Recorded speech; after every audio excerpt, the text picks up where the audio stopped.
জীবননগর উপজেলার উথুলিতে পূর্বশত্রুতার জেরে প্রতিপক্ষের ধারালো অস্ত্রের আঘাতে আপন দুই ভাই নিহত হয়েছে।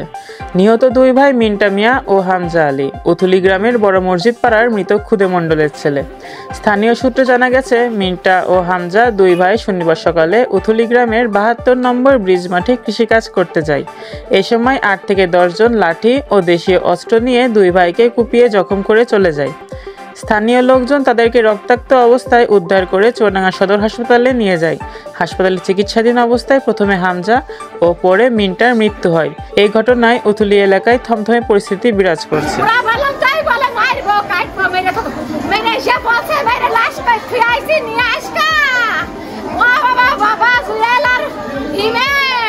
চার মাস আগে একটা গরু কিনা নিয়ে গন্ডগোল হয়, সামান্য একটা গরু কিনা নিয়ে দরদাম হয়, গরু কোনো বায়না নেয়নি। তো সেই গরু অন্যথায় আমার শস্যটা বিক্রি করে দেয়। তো পরে এক সপ্তাহ পর ওরা গরু কিনবে বলে বাড়িতে এসে তাদেরকে বাড়ির মধ্যে ধরে এনে মোড়ের মাথায় মারধর করে এবং যে মারা গেল দুইজনই যারা মারা গেল এদেরকে সেই সময় বড় ধরনের মারাত্মক আহত করে এবং হাসপাতালে চিকিৎসাধীন হয়। হামজার মাথায় পিঠে সহ ৩০টা সেলাই পড়ে, ওনার দাঁত ভাঙে, আরেকজনের দাঁত ভাঙে এবং হাত ভাঙে, বুকের কাঠি ভাঙে এবং উভয় পক্ষ জীবননগর থানায় মামলা হয়, কাউন্টার মামলা হয়। বর্তমান মামলা বিচারাধীন। এরা বাড়ি যায়, চাষবাস করে। আজকেও দিনের কাজ ছেড়ে এরা রাতের কাজ ছেড়ে এরা মাঠে গিয়েছিল, বিচুলি নিয়েছিল গরুর খাবারের জন্য। সেই বিচুলি নেওয়ার জায়গায় থেকে ওদেরকে তুলে নিয়ে এক কলা বাগানে নিজে বেধড়ক মারধর করছে, পাইছে, উঠিয়ে তাদেরকে ফেলে রেখেছে। এবার আমাদের কোর্টের থানায় সব কেস আছে, ওরা বলে যেখানে পাবো সেখানে মেরে লাশ বানাবো। ওরা গোষ্ঠী পালায় মেলা 7টা ভাই কত ছেলে পিলে আছে, তারা সব জোগাড় করে আজকে নিয়ে যায়। আজকে দুই ভাই গেল বিছালি আনতে, সেই বিছালি সেখান থেকে মেয়েরা তাড়া করে মেয়েরা কলা বাগানের মধ্যে থুয়ে এসে বলছে লাশ ফেলতে আইছি নিয়ে আসকা।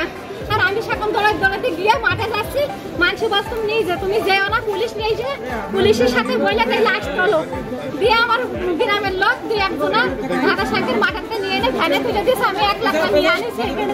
আজকে গিয়ে খোকা, জুয়েল, হিমেল, পলক, নয়ন আর বিপুল, ঈশা আছে, বদন সবাইকে মারামারি করেছে। নিয়ে এসে বলছে মেরে খেয়েছি নিয়ে আসকা।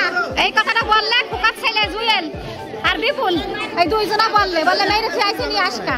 মানে 1 সপ্তাহ আগের থেকে ওরা প্রোগ্রাম নিয়েছে মারবে। এর মধ্যে আমার একদম সংবাদ দিল যে তোর ভাইদের মারবে, তোর ভাইরা মাঠে না। আমার ভাইদের আমি নিষেধ করে চাই তোরা মাঠে যাবি না, মাঠে গেলে বল তোদের মেরে বলবে। তারপরে প্রক্রিয়া হচ্ছে মেম্বার, চেয়ারম্যান, গ্রামে যারা আছে তাদের কাছে আমি দিয়েছি, প্রত্যেকে জানাইছি এই জিনিসটা। জানানোর পর তারা বলেছে যে আমরা কিছু করতে পারবো না, এটা তোমাদের ব্যাপার, তোমরা আইনে আশ্রয় নাও। আজ সকালের মর্নিং শিফটে ডিউটিরত অবস্থায় বেলা 10টা 30-এর দিকে আমির হামজা এবং আনোয়ার নামে দুজন ব্যক্তিকে গুরুতর জখম অবস্থায় হাসপাতালে নিয়ে আসেন। আমি ডিউটিরত অবস্থায় চিকিৎসক হিসেবে আমির হামজাকে মৃত অবস্থায় পাই এবং আনোয়ারকে জখম অবস্থায় পাই।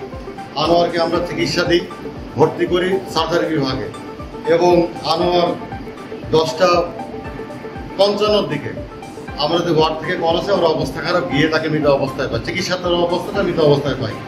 আমরা পরবর্তীতে আমির হামজা এবং আনোয়ারের মৃত্যুর ব্যাপারে আমরা চুয়াডাঙ্গা সদর থানাকে ইনফর্ম করি, তারা যথাবিধি ব্যবস্থা নিয়েছেন। এটা আমি বলতে পারি, আমার জানা মতো এটুকুই আমি আমার কর্তব্য পালন করেছি। আর তাদের মৃত্যুর কারণ শরীরে মারাত্মক গুরুতর কাটা জখমের কারণে, বিভিন্ন অংশে কাটা জখমের কারণে, রক্তক্ষরণের কারণে মৃত্যু হয়েছে বলে আমি মনে করি।